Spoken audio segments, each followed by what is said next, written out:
რა ემართებათ ადამიანებს, როდესაც მუშაობა აღარ შეუძლიათ?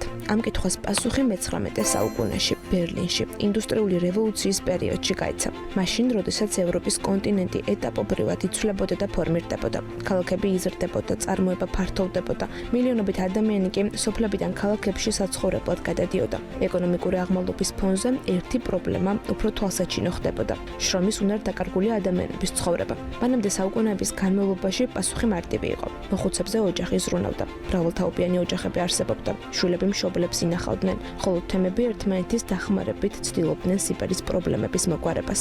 მაგრამ ინდუსტრიული ეპოქა ძველ წესებს ანგრევდა. ადამიანები სამუშაოს საძებნელად სახლიდან შორს გადადიოდნენ, ოჯახები იშლებოდა და სულ უფრო მეტი მოხუცი შემოსავლის გარეშე რჩებოდა. სწორედ ამ ფონზე გერმანიის კანცლერმა ოტო ბისმარკმა ისეთი გადაწყვეტილება მიიღო, რომელმაც მსოფლიოს სოციალური პოლიტიკის ისტორია შეცვალა. 1899 წელს გერმანიამ მსოფლიოში პირველი თანამედროვე სახელმწიფო საპენსიო სისტემა შექმნა. საინტერესოა, რომ ბისმარკის მთავარი მიზანი მხოლოდ მოქალაქეების დახმარება არ ყოფილა. იმ პერიოდში ევროპაში მუშათა მოძრაობები ძლიერდებოდა, სოციალისტური იდეები პოპულარული ხდებოდა და ხელისუფლებები სოციალური დაძაბულობების ზრდას შიშობდნენ. ბისმარკმა გააცნობიერა, რომ თუ სახელმწიფო მოქალაქეს ცოცხლის ბოლო ფინანსურ უსაფრთხოებას შესთავაზებდა, ეს არა მხოლოდ სოციალური, არამედ ეკონომიკური და პოლიტიკური სტაბილურობის საფუძველი გახდებოდა. ასე დაიბადა იდეა, რომელიც დღეს თითქმის ყველა განვითარებული ქვეყნის სოციალური სისტემის ბირთვია. დასაქმებული, დამსაქმებელი და სახელმწიფო ერთად ქმნიან ფონდს, რომელიც მომავალში მოქალაქის პენსიას უზრუნველყოფს. თუმცა საპენსიო ისტორია რეალურად ბევრად უფრო ადრე იწყება. თუ დროს 2000 წლით უკან გადავახვალთ, აღმოვაჩენთ, რომ პირველი პენსიონერები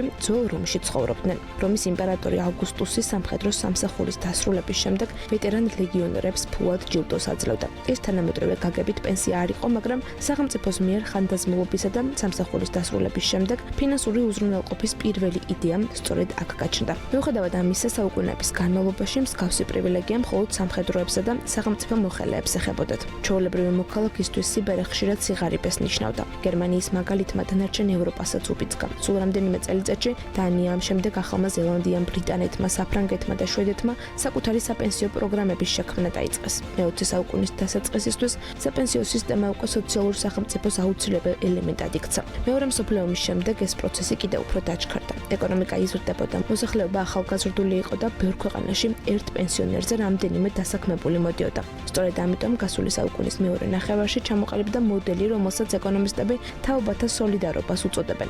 პრინციპი მარტივი იყო. დღევანდელი დასაქმებულები თავიანთი გადასახადებით დღევანდელი პენსიონერების შემოსავალს აფინანსებდნენ. მაშინ ეს სისტემა იდეალურად მუშაობდა, მაგრამ მოგვიანებით დემოგრაფიამ თამაშის წესები შეცვალა. ადამიანების ცხოვრების დრო გახანგრძლივდა, შობადობა შემცირდა, მოსახლეობის დაბერება დაიწყო. შედეგად სულ უფრო ნაკლები ახალგაზრდა მუშაობდა და სულ უფრო მეტი პენსიონერი იღებდა შემოსავალს. ეკონომისტები მიხვდნენ, რომ ძველი მოდელი მომავალში საკმარისი აღარ იქნებოდა, ამიტომ 1980-იანი წლებიდან მსოფლიოს სხვადასხვა ქვეყანაში საპენსიო სისტემების ახალი თაობა გამოჩნდა.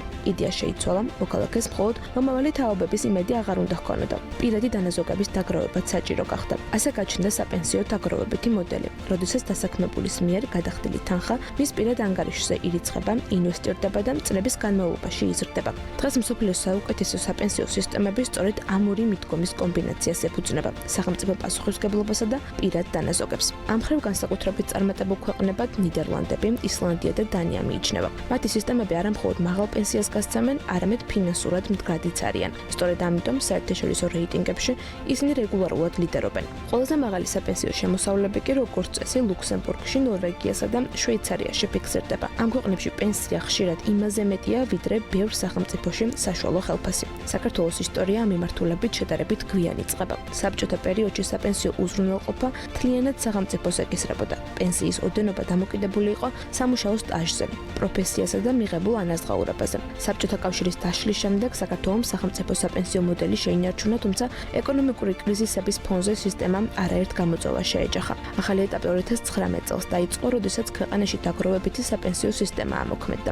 ამ მოდელის მიხედვით მოქალაქე, დამსაქმებელი და სახელმწიფო თანხას ერთობლივად აგროვებენ, რომელიც მომავალში დამატებითი საპენსიო შემოსავლის წყარო უნდა გახდეს. საინტერესოა, რომ მიუხედავად განსხვავებული მოდელებისა, მსოფლიოს თითქმის ყველა ქვეყანა დღეს პასუხს ერთი და იმავე კითხვაზე ეძებს: როგორ უზრუნველყოს ღირსეული სიბერე იმ ეპოქაში, როდესაც ადამიანები უფრო დიდ ხანს ცხოვრობენ, ვიდრე ოდესმე კაცობრიობის ისტორიაში. და თუ 1899 წელს ბისმარკის გადაწყვეტილება სოციალური ექსპერიმენტი იყო, დღეს საპენსიო სისტემა უკვე ეკონომიკური სტაბილურობის ერთ-ერთი მთავარი ინდიკატორია, რადგან ნებისმიერი ქვეყნისთვის სიბერი აღარ არის მხოლოდ სოციალური საკითხი. ეს არის დემოგრაფიის, ფინანსების, შრომის ბაზრისა და ეკონომიკური განვითარების ერთ-ერთი ყველაზე მნიშვნელოვანი გამოცდა.